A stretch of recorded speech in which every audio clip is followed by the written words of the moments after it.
Hindi darling, no. Yung a Lady Gaga.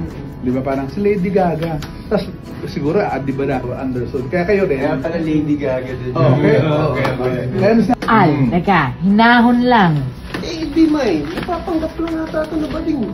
Naman ang estado natin sa buhay. Yung kuya mo, kung ano nung sumusulpot na bayarin sa school. Nung kumukuha sa akin, dati teachers lang sa classmate.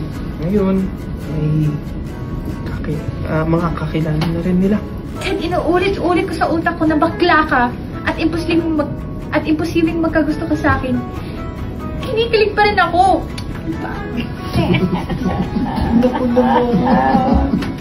Yan! Huwag mo na akong tignan ng ganyan. Ano ka na dapat yun? Basta hindi ganyan. Yung tingin nagpapalito sa akin. Di mo ba nagigets?